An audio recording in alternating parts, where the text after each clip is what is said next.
हर बार जब ये आवाज घर में आती थी, नौकरानियां समझ जाती थीं कि कुछ गड़बड़ होने वाली है। सभी लोग जल्दी जल्दी सारा खाना छुपाने में लग जाते। वे इतने डरते थे कि सामने आने की भी हिम्मत नहीं होती। जैसे ही आखिरी खाना छिपाया जाता, मिसाइल जैसा भूत कुत्ता बार कर वहां आ धमकता। मासूम कुत्ते की नाक को अलमारी में कुछ अजीब सा महसूस हुआ। फिर वो नौकरानियों को मासूम पिता जैसा चेहरा बनाकर देखने लगा। लेकिन उसकी ये हरकतें अब बेअसर हो चुकी थीं। जैसी उम्मीद थी, उसे फिर से रसोई से बाहर धक्का दे दिया गया। बारकर का यह घमंड इसलिए था क्योंकि उसका मालिक एक अमीर आदमी था जो उसे बहुत चाहता था। लेकिन अब उसी अमीर इंसान के साथ रहते हुए उसे मजबूरी में बक को कमरे से बाहर निकालना पड़ा और उसके कमरे में आने से पहले ही दरवाजा बंद कर दिया। लेकिन यह बात बारकर को नहीं रोक सकती थी। वो हमेशा की तरह खिड़की से अंदर घुसने की तैयारी में था। लेकिन इस बार उसे खुद अमीर आदमी ने रोक दिया क्योंकि आज उसका जन्मदिन था और वह चाहता था कि बारकर एक दिन उसकी बात माने। लेकिन ये उम्मीद भी बेकार निकली। बारकर एक जंगली खरगोश से आकर्षित हो गया। अभी जो बात हुई थी वो हवा में उड़ गई। दोपहर में जब वो लौटा तो देखा कि मेज पर स्वादिष्ट खाना रखा था और सबसे बड़ी बात, कुर्सी पर कोई नहीं था। बारकर ने अपनी जबान चाटी और मालिक को बर्थडे सरप्राइज देने की सोची। वो धीरे धीरे पूंछ हिलाते हुए आया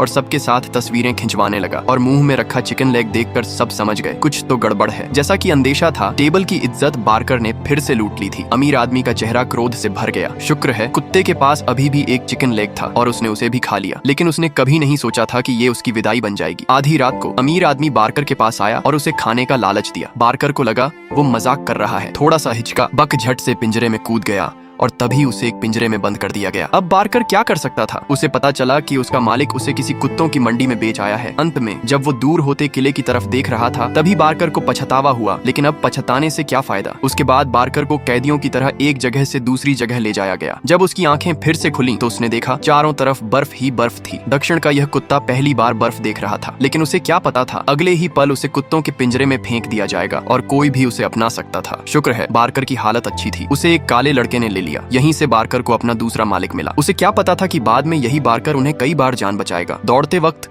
एक ऐसा खरगोश दिखा जो दो पैरों पर खड़ा था। वो ध्यान खो बैठा और गड्ढे में जा गिरा। स्कैगवे की पूरी टीम धड़ाम से गिर पड़ी। बारकर शर्म से सिर झुका लिया। लेकिन वो काला लड़का उससे नाराज नहीं हुआ, बल्कि उसे समझाया कि टीम में घुलने मिलने में वक्त लगता है। लेकिन जल्द ही टीम के अंदर एक और समस्या आ गई। लीडर एरहा अक्सर अपने अधिकार का दुरुपयोग करता और दूसरों का खाना छीन लेता। शिकायत करने की हिम्मत किसी में नहीं थी, सिर्फ चुपचाप सहते रहते। बारकर जो खुद भी सताया गया था, अब और सह नहीं पाया। वो छोटे पीले कुत्ते के पास गया और उसे खाना दिया। छोटा पीला कुत्ता पहले तो विश्वास ही नहीं कर पाया। फिर बारकर ने खाना उसके सामने लुढ़काया और बिना मुड़े वहां से चला गया। और फिर पार्ट 2 के लिए वीडियो को लाइक करें।